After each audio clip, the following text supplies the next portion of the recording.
Hi, I'm Tom Brookshire. And I'm Pat Summerall. Last week we talked about the most likely candidates for Rookie of the Year in the NFL.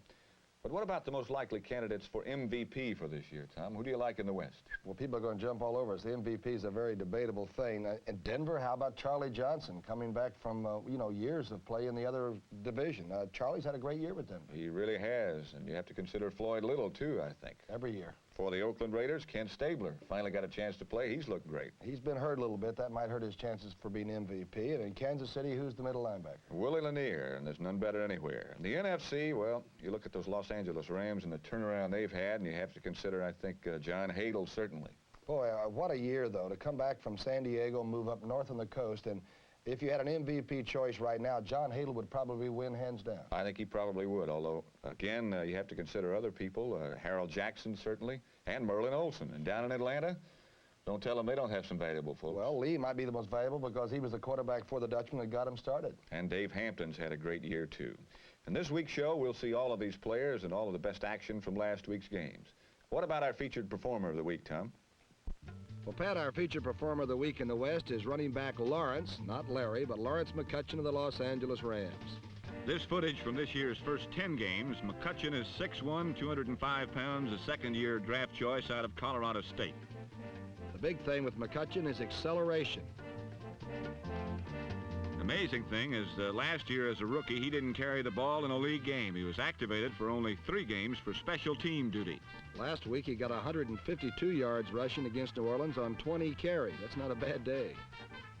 He's got 782 yards for the year and shooting for a 1,000-yard total. Lawrence McCutcheon of the Los Angeles Rams. Chuck Knox, I guarantee you, enjoys this young man's play.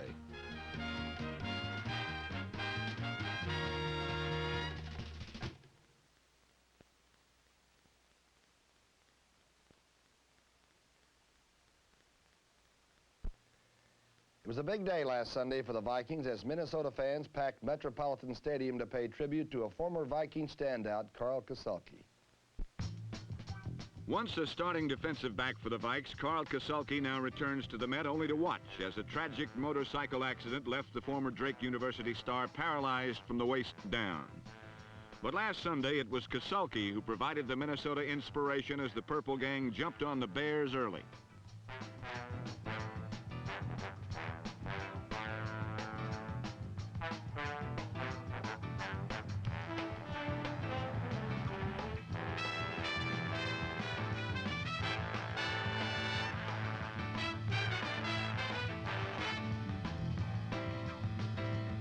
Leading 10-3 at the half, Minnesota found a new spark as a fallen commander was back with them once again. Known for his aggressive determination, it was the spirit of Carl Koselke that truly started a second-half Viking victory.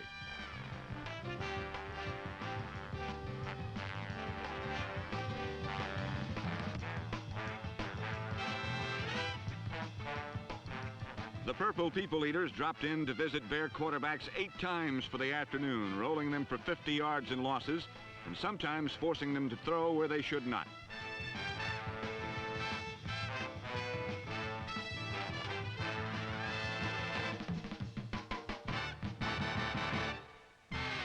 On offense, Fran Tarkenton used the super abilities of John Gilliam to beat the Bears for 6.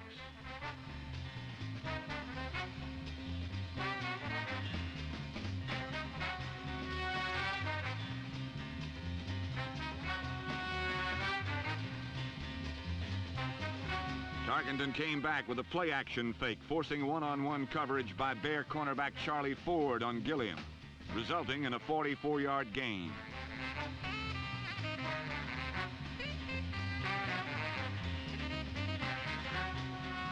Two plays later, Tarkenton turned what looked to be a broken play into a touchdown for a comfortable 24-6 advantage.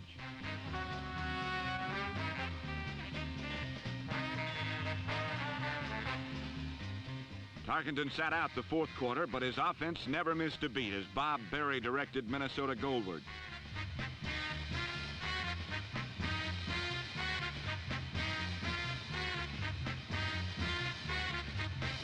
Berry found Gilliam on the post for a 30-yard touchdown to complete the Vikings scoring at 31.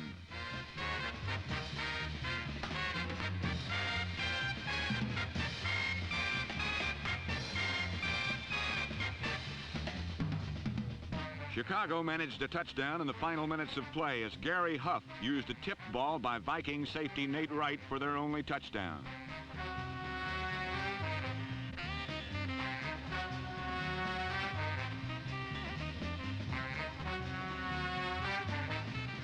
Number 82, Earl Thomas, made the reception for the Windy City boys, but it was too little and too late as Minnesota vaulted to their 10th win in 11 outings with a 31-13 win over NFC Central rival, the Chicago Bears.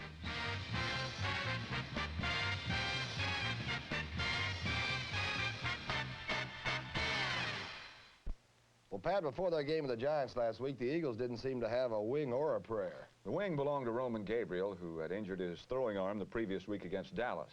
The prayer was that he would recover in time to face the low-flying New York Giants. Against Roman's legions, the Giants' strategy was to cut the legs from the Eagles' attack and force Roman Gabriel to test his wounded throwing arm. The strategy worked, and when Roman started to dump short passes to his setbacks, the Giants thought the home run was gone from the Eagles' arsenal.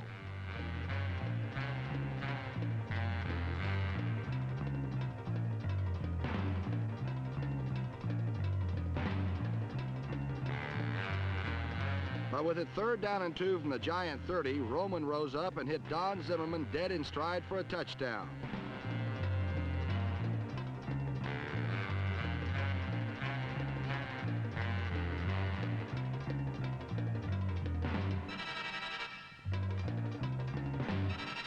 Trailing 10-0, Giant quarterback Randy Johnson attempted some downrange bombing of his own to sure-handed Bob Grimm.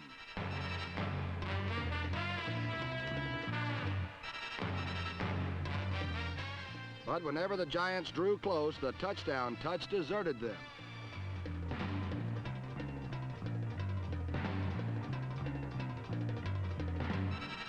On key plays, a missed blocking assignment ensured certain disaster. Although Ron Johnson gained over 100 yards, the Eagles bottled up the blue when it really counted.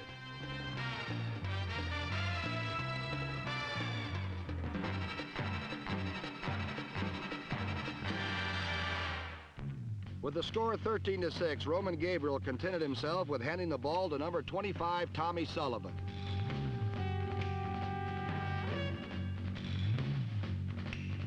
The shifty second-year man from Miami darted and dipped for 156 yards on 32 bone-wearing carries.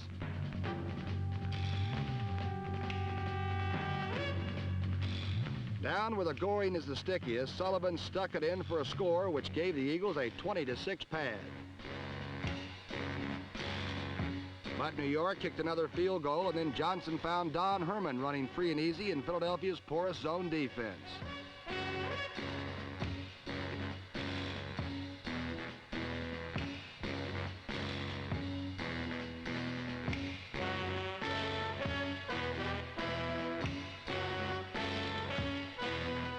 After many futile attempts, Randy Johnson finally drove the Giants home with a pass to Johnny Rowland.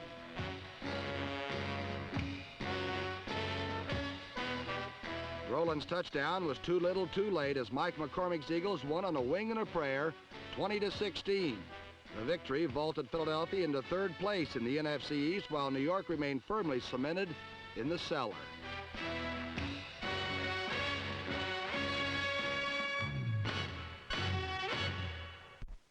In Detroit, the Lions drew the powerful Washington Redskins for opponents in their annual Thanksgiving Day Classic. When it was over, that slick trader George Allen of the Redskins had talked the Lions out of their turkey and left them with a goose egg. The Detroit Lions have much to be thankful for. They have 3 capable quarterbacks, strong running backs, and an experienced offensive line. And yet this season, they have not put it all together offensively. Their strength, in a sense, has become their weakness. Well, they needed a domineering offense to compensate for an inexperienced defense. And on Thanksgiving Day, when they faced the supercharged Washington Redskins, the story of the Lions season was once again graphically replayed. With number 19, Billy Munson, having replaced Greg Landry at quarterback, the Lion offense continued to sputter inconsistently, while their supposedly weak defense played surprisingly well. But since the arrival of George Allen in Washington, the Redskins style has been aggressive consistency And using number 31 Charlie Haraway, who chopped away for 107 yards and 18 carries this afternoon, Washington began to advance on the Detroit goal the first time they touched the ball. Completing the 74-yard drive in 13 plays, Billy Kilmer flared to Haraway, who stepped unimpeded into pay dirt for a 7-0 advantage. And then the Redskins showed the depth of their aggressive consistency when Kenny Stone blocked this punt by Herman Thunderfoot Weaver. And like a great full-court pressing round ball squad, Washington applied the pressure.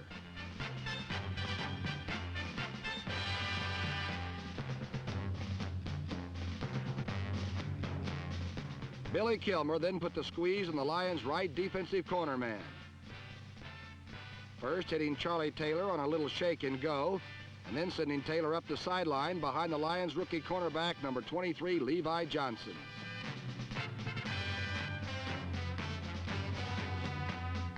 Then running Taylor on a square out, and hitting Roy Jefferson slanting over the middle, Washington advanced the ball deep into Detroit territory.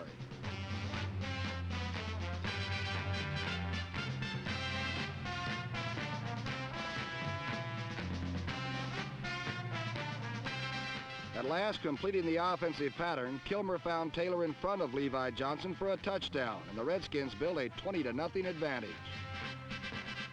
Charlie Taylor celebrated the catch and the score in Charlie Taylor's fashion, and the Redskin defense made it meaningful by shutting off the Lion attack.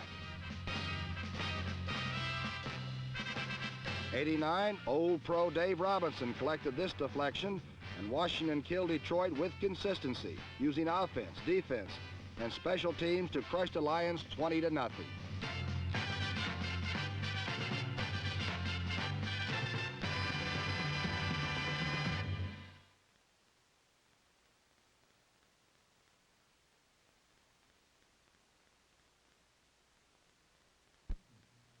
The New England Patriots traveled south over the holiday weekend and presented themselves at the cellar door of the AFC's Central Division. That's for sure, Pat, but instead of knocking on that door, they blew it right off the hinges and almost blew the Oilers out of the Astrodome at the same time.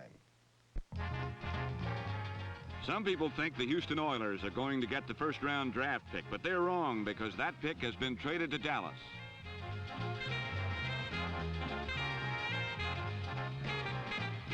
And last week down in Houston, New England coach Chuck Fairbanks made some friends in the Dallas area when his Jim Plunkett-led Patriots just about finished Houston for the year.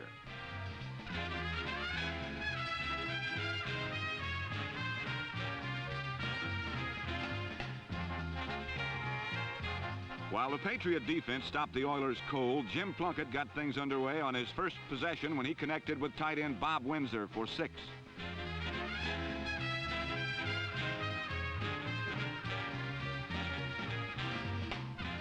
A Patriot blitz gave Lynn Dickey no time to unload accurately, and number 27, Ron Bolton, came up with the ball for New England.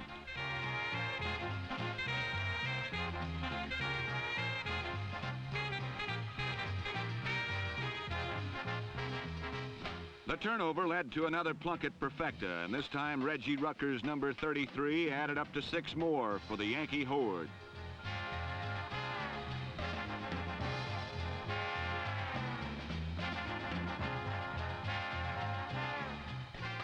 When Dan Pastorini came in at quarterback for Houston, it was like old times again, and once again his health was on the line.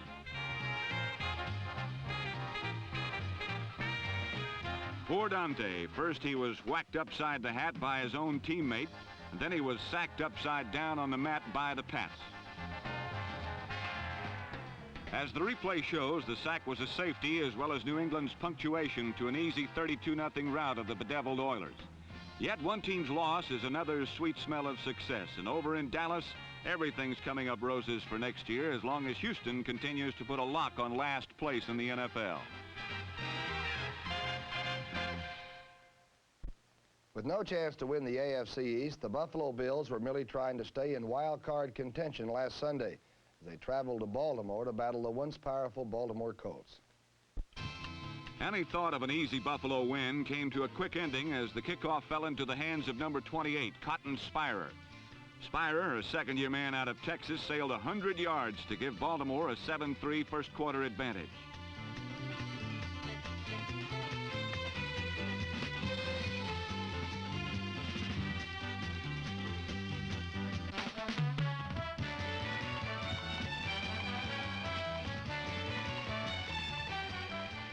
However, rookie quarterback Joe Ferguson got Buffalo moving with a surprisingly strong air game.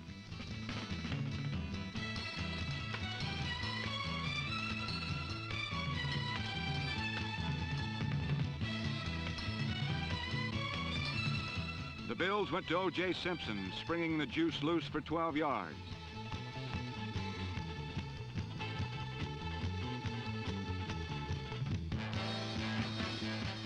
O.J. then regained the Buffalo lead in typical spectacular fashion.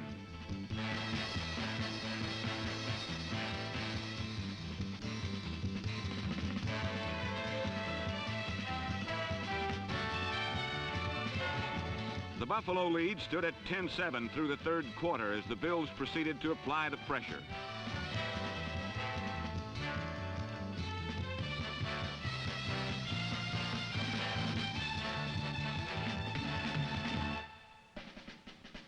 Baltimore rallied on a field goal and a Marty Dumrays to Tom Mitchell touchdown pass for a 17-10 lead in the fourth period. But misfortune struck hard as a bad snap forced a short kick.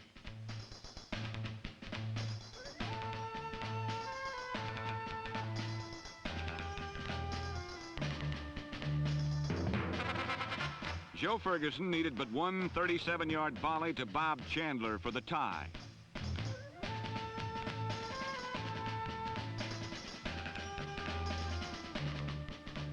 Dumrays and the Colts found even more bad luck as one final miscue cost them the contest.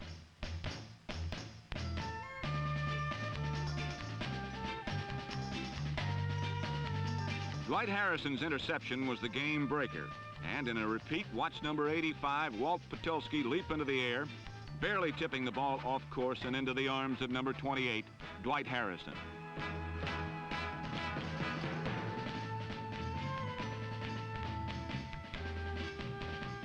For the Colts, defeat again took its agonizing toll as they fell victim to the Buffalo Bills in a 24-17 loss. The Thanksgiving Day game, Pat, really wasn't an important one for the Miami Dolphins, but, boy, they sought victory with a vengeance. First, they wanted to avenge their Super Bowl loss to Dallas, and second, Miami wanted to be the first AFC team ever to beat the Cowboys in the regular season. For the Dallas Cowboys, everything was at stake. Their survival as a contender in the NFC East hinged on a victory against the world champions from Miami. On defense, Doomsday strung Mercury Morris out on a clothesline and then hung him on it to dry.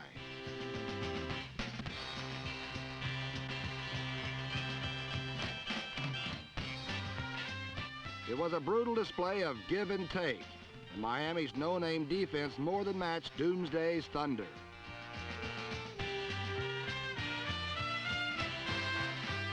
Down deep, the yards came grudging, and twice Dallas rose up and bent Dolphin surges back inside the 10.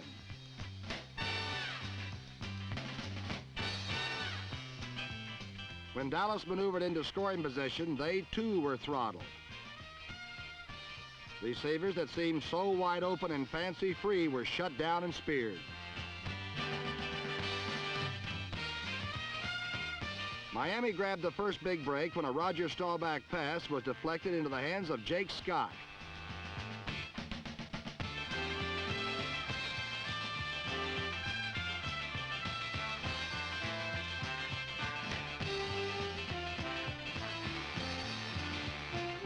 Scott's return set up a Larry Zonka plunge, and the Dolphins led Dallas 7-0.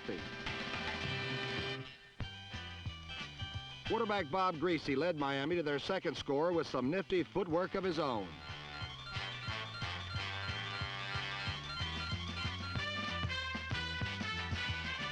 Being a sage veteran, Greasy knew exactly when to call it quits. He also knew it was time to call on Paul Warfield, who slipped past Mel Renfro and glided in for 6.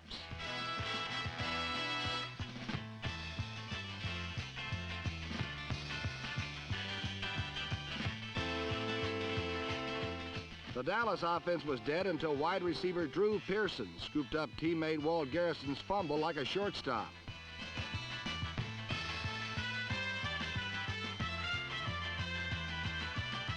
But Pearson's effort fell short when Dallas missed a field goal, And later, when Staubach set up an impeccable pump-and-go bomb to Bob Hayes, he misfired by 5 long yards.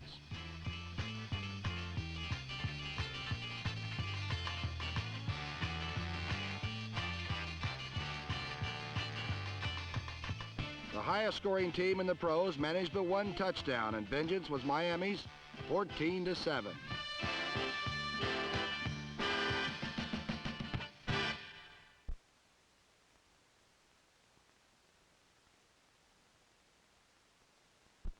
We'll be right back with the second half of This Week in Pro Football following station identification.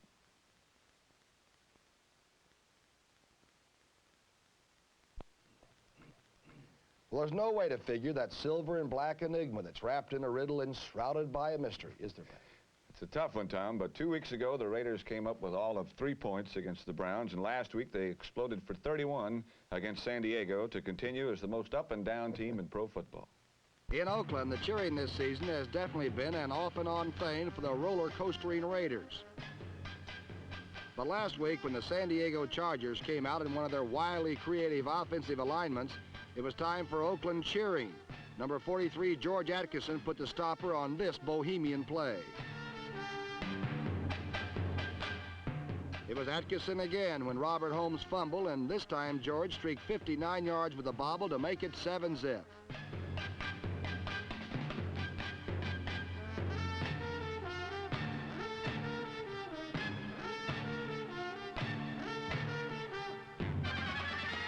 The Chargers charged back on a Wayne Clark hookup to Clint Jones, which brought them within range for a successful field goal.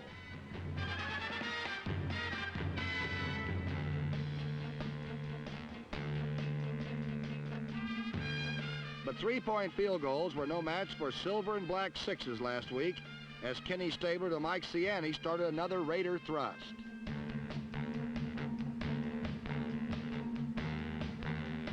Ciani's fumble was after the whistle, and it was just a short 7 yards up the middle for 23 Charlie Smith to make it 17-3. The San Diego punter then came up with another wildly artistic play, which lacked in effectiveness but deserved an A for effort.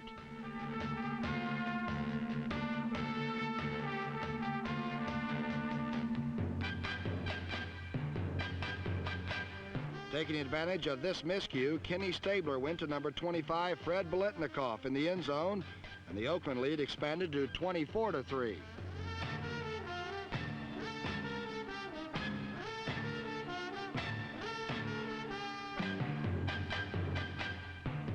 Number 88, Bob Moore, completed the Raiders' scoring outburst, which was 28 points better than their previous display. Last week, the Raiders' only consistent element stayed that way, as the Oakland defense buried everything in sight wearing a white jersey.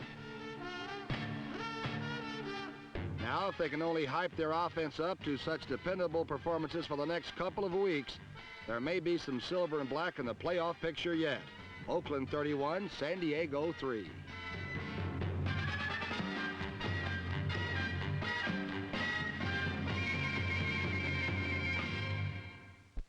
You know, Tom, John Ralston really deserves a pat on the back. In just 2 years, he has turned the Denver Broncos into serious contenders for the title in the AFC West. That's right. The Broncos are really tough. It's sort of like the old song about a boy named Sue. When you start holding hands in the huddle, you better be tough.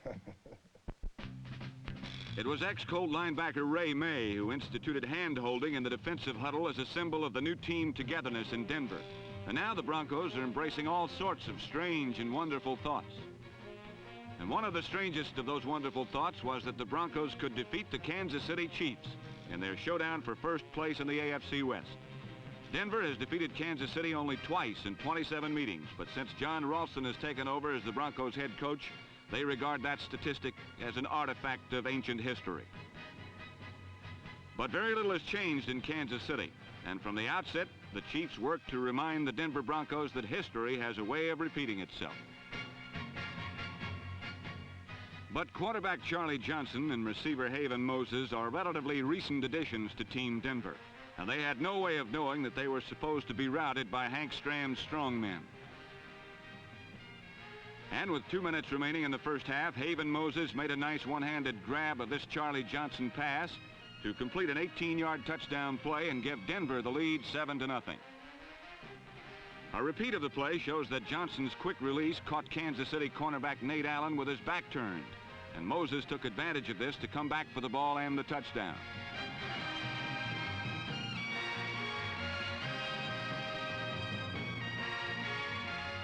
And after an interception with only 45 seconds remaining in the half, Johnson came back to Haven Moses, who stepped through the Chiefs' secondary to complete a 40-yard play and give Denver a 14-0 advantage.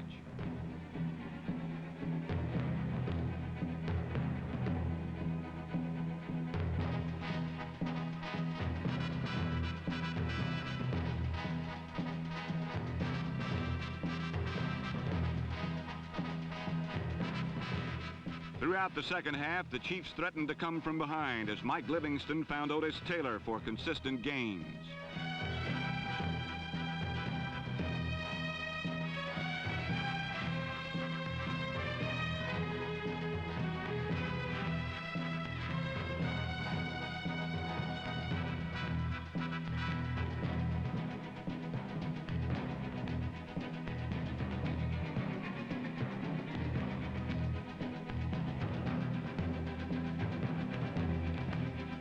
At length in the fourth period, Livingston found Taylor for a touchdown, making the score 14-10 in Denver's favor.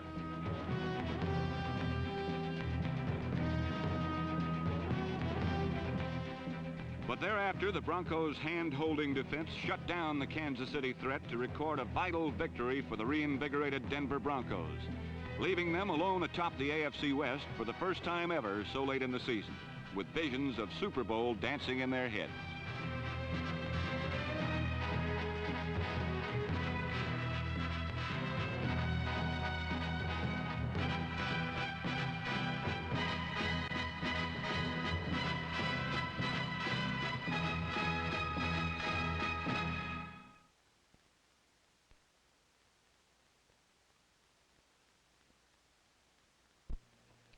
The Cincinnati Bengals are the outside shot in the AFC Central Division, but last week they were taking good aim as they blasted the St. Louis Cardinals in a freewheeling affair.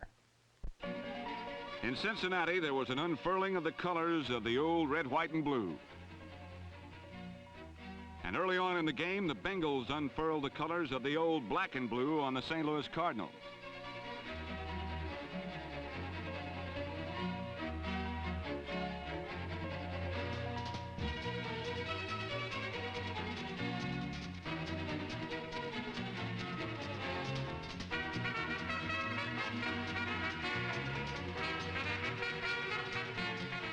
Number 19, Essex Johnson, began the day's scoring with a 5-yarder for 6.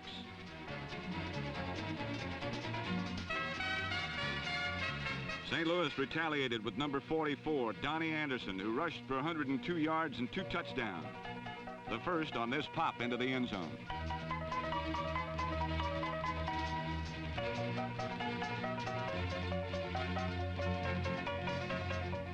Ken Anderson went for the quick strike and just missed on this fingertip slider to number 85, Isaac Curtis.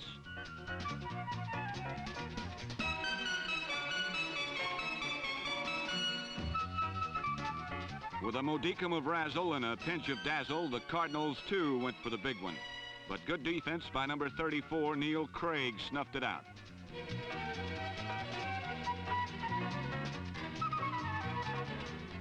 Ken Anderson's theory of try again paid off nicely on this arrow to Curtis, and the Bengals led 14-10.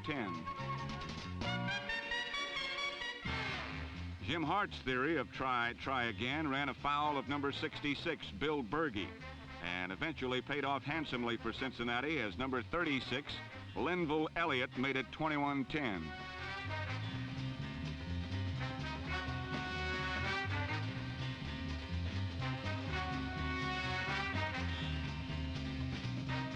Even when pressured, Anderson remained cool and found an outlet in number 35, Boobie Clark, a contender for Rookie of the Year honors.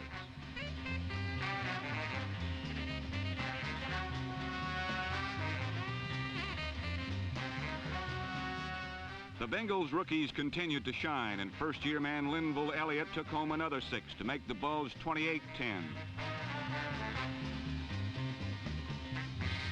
The Cardinals now found themselves in a do-or-die situation, and quarterback Jim Hart went out and did, escaping pressure and hitting number 85, Mel Gray, who made an excellent reception.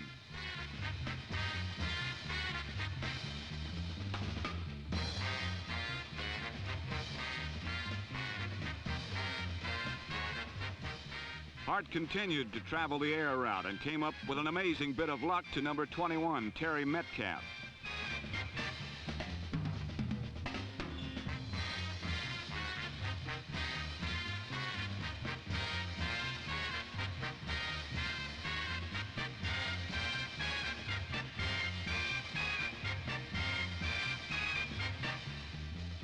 Hart then went to his tight end, Jackie Smith, who was very wide open deep in the Bengals secondary.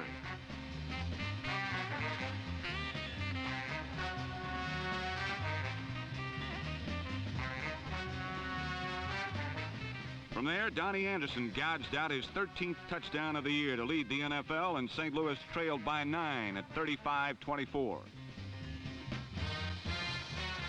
But fighting for a playoff spot, Cincinnati wasn't about to let this one get away, and Anderson to Bob Trumpy salted it. Bengals 42, Cardinals 24. And so the Bengals are now only one game behind that red-hot AFC Central race, Pat, but there's still two teams up ahead, right? And last week, Tom, those two teams tightened the race even further when they battled it out on the shores of Lake Erie, where the Steelers have not beaten the Browns for the last 9 years in a row.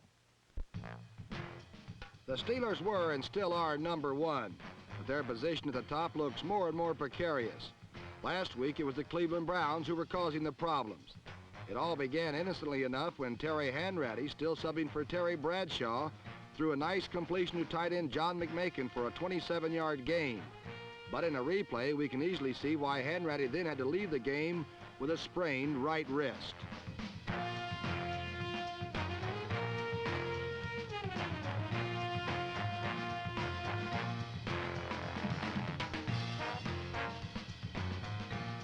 Since Hanratty is the second-string quarterback, that meant the entrance of the third-string quarterback, number 17, Joe Gilliam, who sometimes bills himself as Joe Willie Gilly. At any rate, he quickly took the Steelers to a touchdown, scoring with a pass to Ronnie Shanklin for a 7-0 Pittsburgh lead.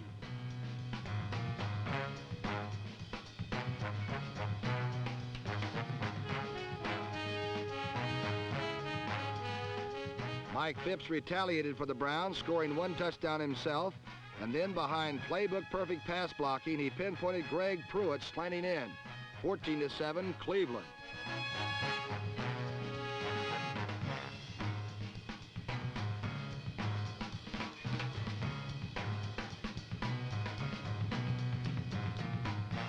Joe Gilliam brought the Steelers back again before the half, but a field goal was the best they could muster. And the half ended with the Cleveland team leading 14-10 over the frustrated Steelers.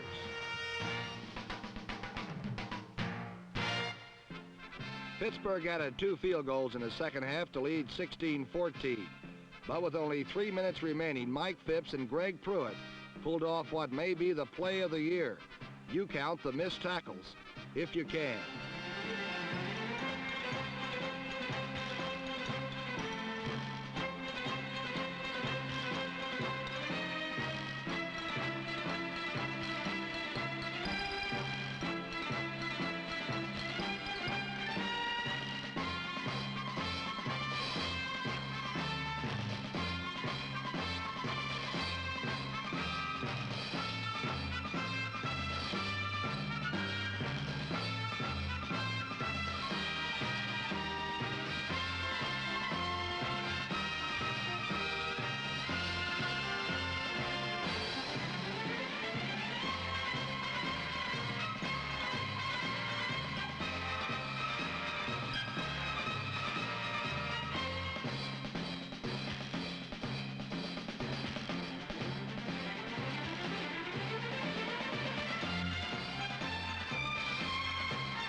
"42 yards, and many seconds later, Greg Pruitt was down. But after one play to catch his breath, Pruitt was right back at it again. Number 66, 16-year guard Gene Hickerson was the all-important lead blocker for the first-year runner Greg Pruitt, number 34.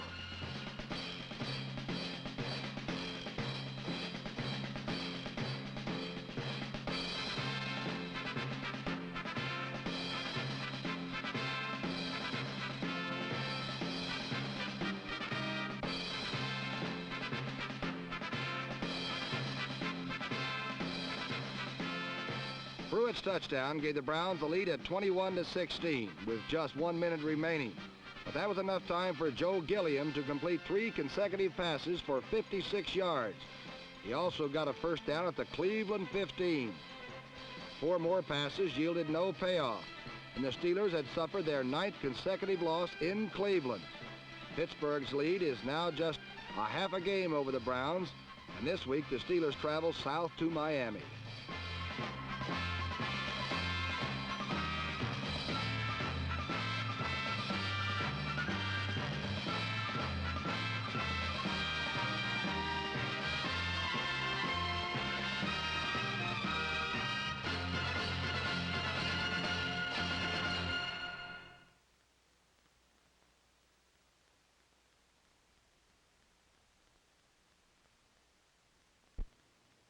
Last week in New Orleans, the Los Angeles Rams unleashed a devastating running attack that accounted for 340 yards.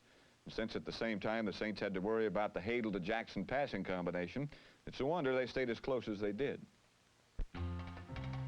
Someone has choreographed a wonderful season for the Los Angeles Rams, who have already won 3 games more than the 6 they took last year and are almost a sure thing for the playoffs. Last week they opened against the Saints with a double-barrel running attack, one aspect of which is hard-charging Jim Bertelsen, who was on his way to 79 yards and 12 carries.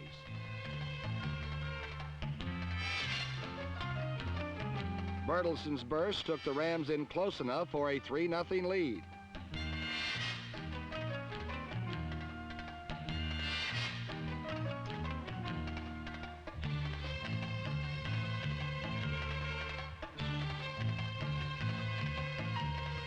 The Saints flashed right back on a pass from Archie Manning to number 41, Bob Newland.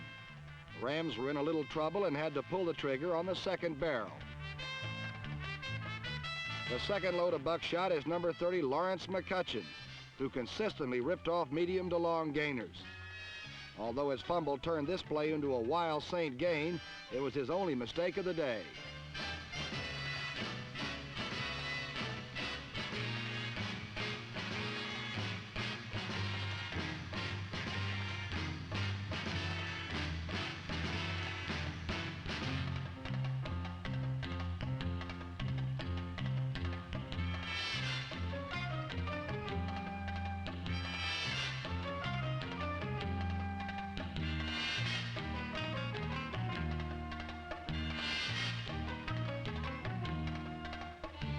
The staunch Los Angeles defense took any scoring plans that Archie had for New Orleans and turned them topsy-turvy.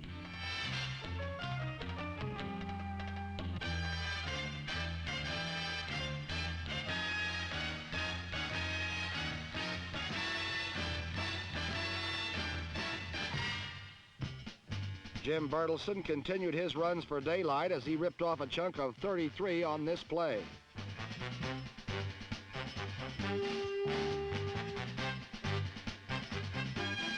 Then, taking a short pitch from John Hadel, Bertelsen scampered in to put L.A. on top 10-7.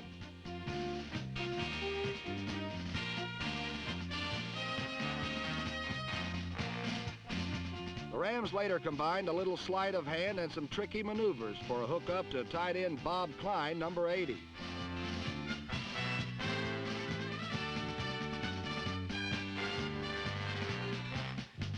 Hadel then went to Klein again, and the Los Angeles victory seemed inevitable.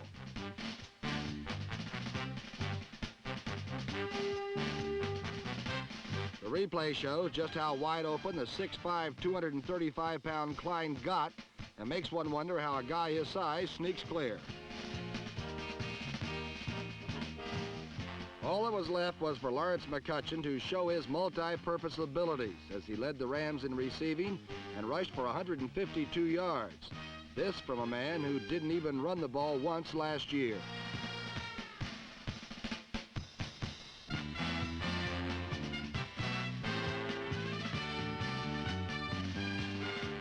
McCutcheon's talents brought the Rams in close enough for Tony Baker's 5-yard score as Los Angeles closed in on the playoffs with a 24-13 win over New Orleans. So the Rams continue to lead the NFC West by 1 game, Tom, but they better not look back because there's a team 1 game behind them It's about the hottest item in the league right now. Well, that's for sure. The Atlanta Falcons have now won 7 games in a row. And the way they're going with General Lee at quarterback, they may not lose another game this year. Flushing Meadows, home of the Mets, Jets, and last week the Wets. Yes, Flushing Meadows was the scene as the Atlanta Falcons tiptoed into Shea Stadium in lovely, clean white uniforms. The Falcons are hot. So hot that Hall of Fame player Norm Van Brocklin now seems to tower over the coaching fraternity as well.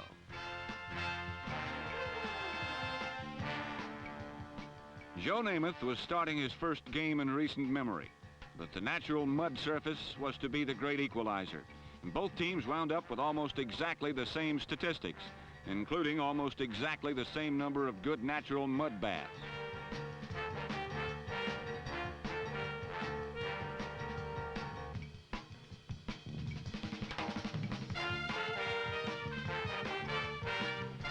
Claude Humphrey, number 87, helped Joe Namath inspect the condition of the field a little more closely.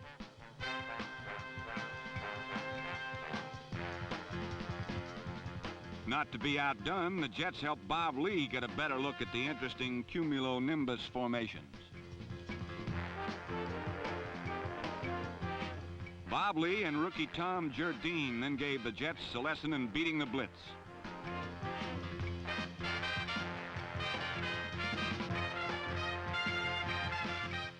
Jardine's score gave the Falcons the early lead, but Joe Namath brought the Jets right back, and for a while, there were glimpses of the good old days at Shea Stadium.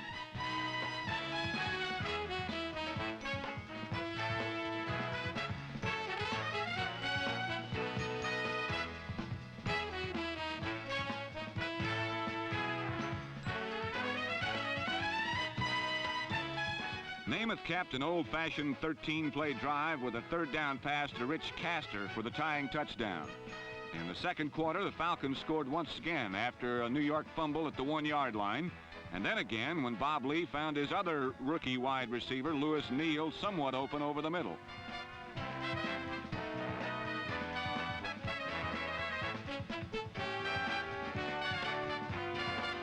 Sometimes the zone doesn't work out as diagrammed, and early in the third quarter, Joe Namath had his shot at an easy touchdown against Atlanta's pass defense.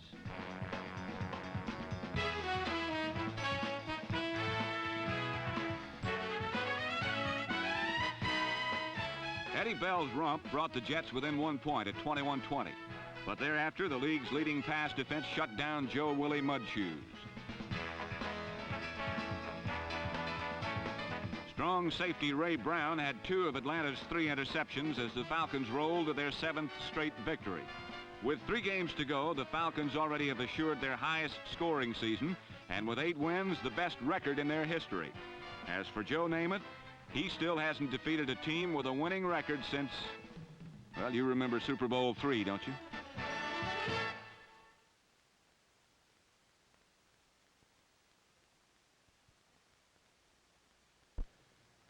Well, the tough get going when the going gets tough. I was a 5-0 last week on prediction. Not bad for me. I can hear you coming back there. Okay. Tom, Close? your record is 32-28, and mine is 37-23. We're both over 500, so I guess that's respectable. How about Buffalo at Atlanta? Do you want to take a shot at that? Well, I'll take a shot at Atlanta. I'll take a shot at Atlanta, too. I think the Falcons are rolling. All right, Cleveland's at Kansas City. This is a tough one, a game that both teams have got to win. I think Scorch is doing a great job with the Browns, though. Craig Pruitt's come on to do the breakaway job they've needed. I'm going to go with the Browns to beat Kansas City. All right, just because it's back at Arrowhead Stadium and because it's a must game for the Chiefs, I'll take Kansas City. Okay. Then there's a honey at Denver. Dallas is at Denver. A must game for both teams, too. Maybe in Denver's the big key. I'm going to go with the Broncos at home to be mile high. I hate to be cliché. They're pretty tough out there. I know that. I'll take the Dallas Cowboys. They have got to win to stay close to Washington. And they've got a big rest after the Thanksgiving day. That's right, and they play the Redskins next week. Okay. At any rate, we'll be back next week to show you what happens in all of those games. I'm Pat Summerall. I'm Tom Brookshire, and we'll see you next week. Brought to you by West Clocks, a division of General Time, a Tally Industries company. Promotional consideration provided by Best Western Motels. There are over 1,250 Best Western Motels located in more than 900 cities throughout the United States, Canada, and Mexico. And by American Airlines. If the sun is shining there, chances are American flies there. From the Caribbean to California to the South Pacific, American Airlines to the good life. Program materials for This Week in Pro Football travel via REA Air Express.